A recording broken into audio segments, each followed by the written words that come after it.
Good morning, Doc. Good morning, Randy. Yes, we actually are livid because we're people who are being poisoned. We're people who were losing our livelihoods, in the waters. The fishers, the farmers are losing their livelihoods. There's a baby that was born with 6 limbs without any genitalia. When the PM was done, the level of heavy metal toxicity that was in there is unbelievable. So when we're set and we don't treat this thing with the urgency that it requires, and when we hear people wanting to put politics, at the beginning of it, wanting to put the next elections, in August 2024, the turbidity of your water at a treatment plant, which the WHO asks to be 5 NTUs, is 14,000 NTUs.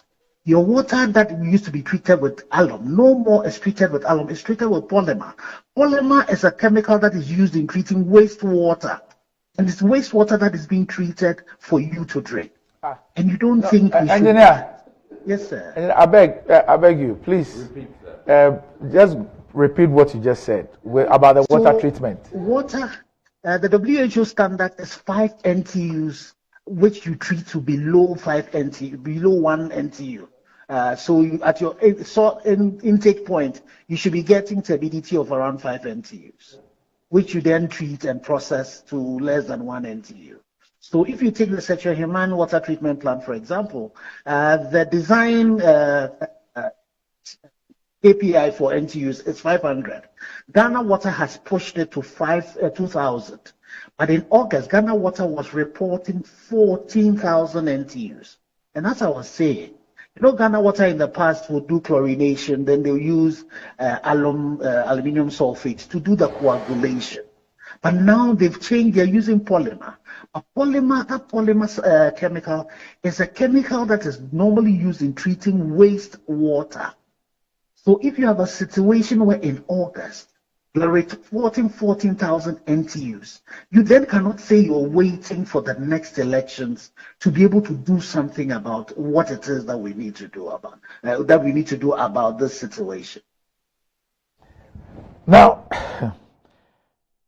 you're livid. Everybody has to be livid about all of this, and you responded to both organized labor and government with respect to this development. I mean, you were on all fours with organized labor. It appears that I read your statement this morning. It appears that your group is extremely disappointed, and you do not think that there was a basis to call off the intended action. Well, you see, the interesting thing is the organized labor are part of the coalition, the Ghana coalition. But in all of this, organized labor are also autonomous. So they will take the decisions they have to take. And then you also realize the fact that they joined this fight late. Randy, me and you, we've been involved in this thing. You keep on asking me, where do I get the energy? Where do you get the energy to still keep on asking me questions about it? But we've been at it since 2016, thereabout. Yes.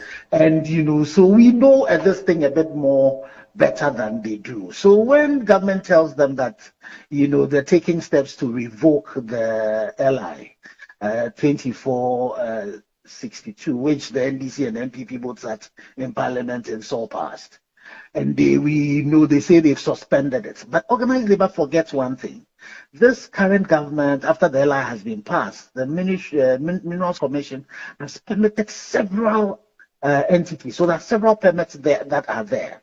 So that's why in the media coalition's demands, we ask for the revocation of all of these permits. So currently our ask is that the president, with an EI, an executive instrument, should revoke all of the permits that have been given under this obnoxious law.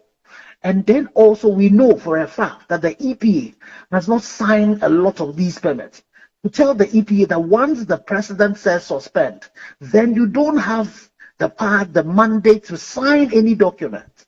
And we know the permits that have not been signed. If we get any permit signed after the president has said they should suspend, we are going to go to court.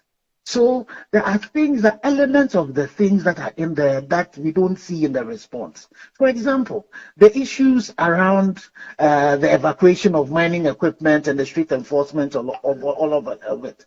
How is it that you go, there was a welding shop close to the Union police station that were producing chamfans. And if you go and look into the law, producing those prescribed equipment, transporting those equipment are illegal. So you need to change your tactics. It is said, and I'm not going to repeat it, but the person who does the same thing and get the same result, they describe them as something else. We cannot be described as that. So we need to change tactics. That is why we were asking for a state, and we're still asking for a state of emergency on the water bodies, on the sides of the water bodies, and in the forest reserve. The interesting thing, we've been told by several ministers. I was on a program with the Eastern Regional Minister who told us that the people who are involved in this, a lot of them are foreigners. And so, Randy, if you have foreigners attacking you from within your country, which, force do you deploy? Do you deploy your police people who are not well armed, that are able to, and these people are able to repel a regional minister with a team of people?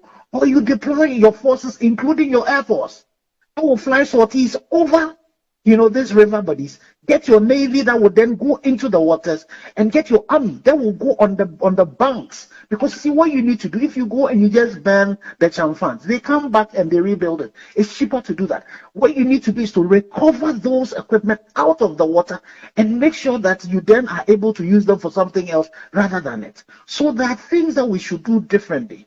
That's why, Randy, we're asking all of you in the studio that we should all start wearing the red bands. Put them on your cars, put them on your wrist, so that we can tell government, we can tell everybody that we are for what is happening. So that we live the mantra that His Excellency the President said on the 7th of January 2017, when he became president, that we are citizens and not spectators. So we are asking, so all of us, on Fridays, we do Red Friday, we wear red, but on every other day, just a band.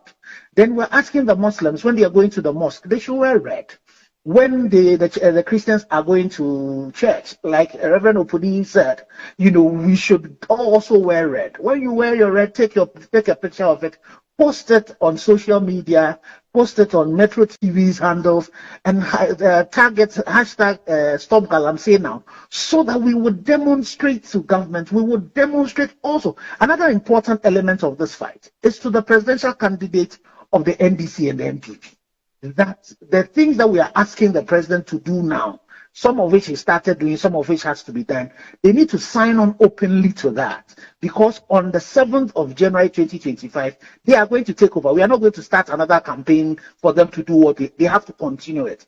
And then most importantly, the MPs, MPs are the parliamentary candidates who are currently in the pits and in some of these areas, the mining area, still going about encouraging people that when they come, they will allow them to do Galamsey. We need all of them to also sign on to it, because we're not going to allow any political party to attempt to take advantage of this fight that is for our very existence. And I heard Honorable Mr. Hussein, my friend, talk about the fact that there was a person who was in the theater of a crime, and then the charge that they brought against him was a minor one. So, Kweku Boahen should be hauled to the police, should arrest Kweku Boahen immediately. There was a video of him in 2020 also doing the same thing. And when the NPP talk about, they show that video and they are lambasting and they say, we, the coalition, were not. I say, you have the executive power. We're not arrested him, because what he is doing, the law prescribes it. So we need to start letting the law act like the way it should be. Not that when it is a contaminating that the Minister for Lands and Natural Resources points out that he's involved in an illegality, and you have the Forestry Commission do a report that confirms that he's involved in an illegality. When you ask the president about it in Koforidua, I did that question. He tells us that he was not involved in an illegality as we speak. Then you petition the IGP. The guys who say Kabashing, nothing has happened to it. So when you don't demonstrate the fact that when anybody is involved, be it Kweku Boahen who is with the NDC, or be it Akonta Mining who is with the MPP, once they have a political tag, they are set free. And we will not win this fight. It is the reason why all of you should wear the red. Now, I want to read something to you. It's from government's release yesterday. So, Randy, you see the challenge with that, and you see that in all of that, that is not smart enough. You don't even know the timelines that are involved in that. You are not too sure Operation Halt. It's they've been deploying Operation Halt, but we got what do you call it? Stability at 14,000 NTUs. And again, for me as a student of social sciences, the member of parliament, I'm sure the engineer, you saw that video, we've played it several times. The member of parliament in the Western region, the presence of the Western regional minister, informed his audience that the parliamentary candidate informed the audience in the presence of the RegSec chairman, the regional minister, that government has stopped all those Operation Halt and Vanguard and all those, they've stopped them. And that any soldier who comes to your site is engaged in an illegality. You can deal with the soldier. We were told that. That's why I asked. No, and Randy, you are spot on. You are spot on. And and again, that's what I'm saying. And this man who said this thing has not been arrested. This is somebody who. So if the government says it's additional, then it means Operation Halt should have been in operation. So this man was calling on the people to attack Operation Halt, and nothing has been done. It says they've stopped it. They've stopped it. They have stopped all that, and he said it in the presence of the regional minister, who is the head of RegSec. Completely. So you see, that's why for us it is difficult to some of the things because of the inconsistency. Because a parliamentary candidate in the presence of the regional security committee chairperson says that all these military things have been stopped. But now we are told again by that additional.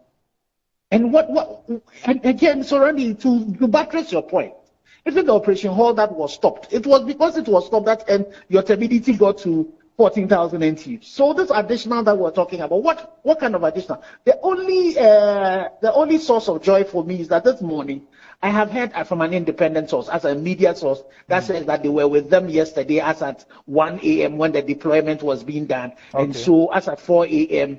they were on their way to a particular place that they would not tell us. And that's right, they shouldn't tell us. Are they the additional forces or the new forces? Well, Randy, at this stage, we might, you see, because you cannot get the journalists to also tell you the numbers that are involved. It is important to be able to know what number, and what the question I would want to ask is this size of force, is it bigger than Operation Vanguard when Operation Vanguard was deployed? Because again, I can look at Operation Vanguard and say that the turbidity of water improved around 2018 when Operation Vanguard was really deployed. And you and I saw the difference that Operation Vanguard, we were getting reports from the Operation Vanguard command. I am hoping, and it is really important that this inconsistency, like the one you pointed out, about additional forces where we were told that all of them have stopped working, so that we all then can have confidence in the points that have been made. It's the reason why, Randy, I need to see your red band. Yeah, it's on my car. Good. Sharp to know, okay, how and okay, platform. Sharp. All right, Doc, thanks for joining me, and I'm sure that we'll be speaking in the coming days. All right, thanks.